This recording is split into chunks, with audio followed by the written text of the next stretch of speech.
kā no ekspertīzes savu darbu izdarīja, pirkstu nospiedums, DNS vispār paņēmuši, labi pastrādājuši, un pastīsimies, kas tad tika apzagts un kas notika. Jā, materiāls ir daudz salasīts ekspertu pašancē. Principā tagad jau arī drīkst tā kā skārties klāt, kad viņi darbu ir pabeiguši.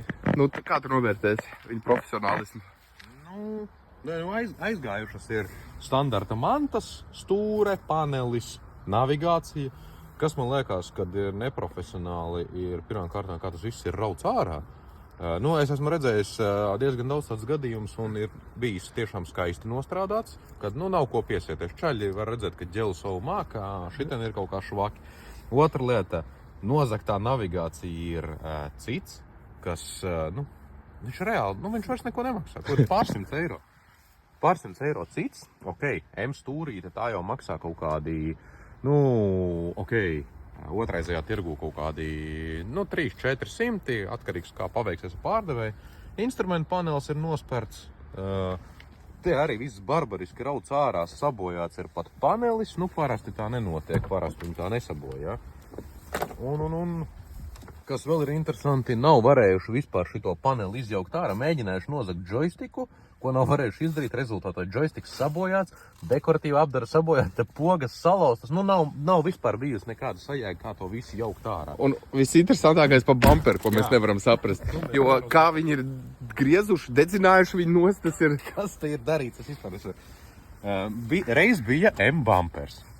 Reiz bija. Jā, skaidrs, ka ir mēģināts nozagt lukturus. Tos kāpēc nav aiztikuši. Nav varējuši vai dabūt ārā vai kas, respektīvi, spārnam, krāsa sabojāt.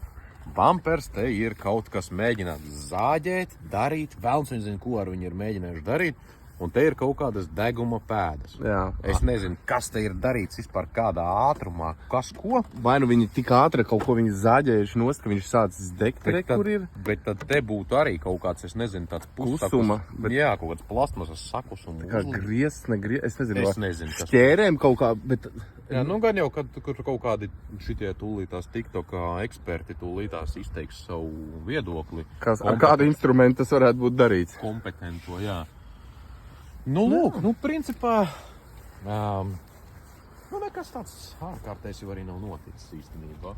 Ir žanra klasika, ir aplasīts kārtējs bembis.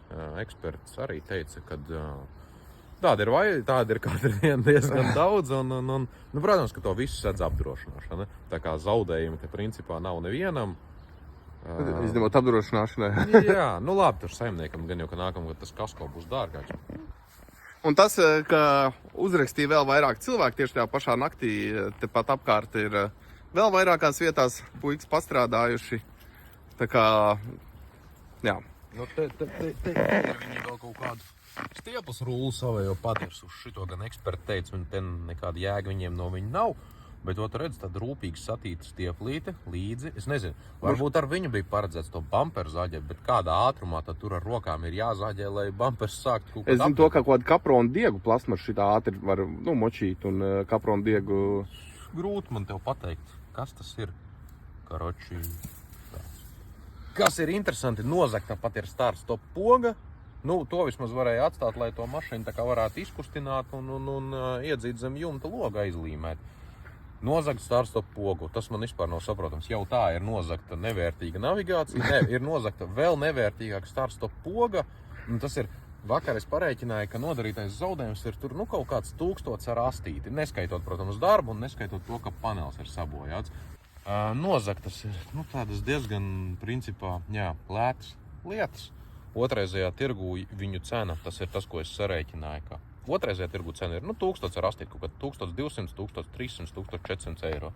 Un, protams, ka tie zaglēni jau noteikti neliks sludinājumu tūt marketplace. Viņi vēl lētāk, viņi tur pa 800, viņi nogrūdīs viņu kaut kādam 700. perekupam. Jā, tad dēļ kaut kādiem 700 te ņemties un kaut ko tādu darīt. Es zinu, ka normāls cilvēks ar normālu darbu to pašu var nopelnīt. Tā kā bez riska par to, ka tev te noķers un nezinu, nagus nomūs. Jā. Tā kā nekas īpaši nav noticis. Būs vēl tālāk, parādīsim informāciju par to, kā viņi tiek meklēti un atrasti.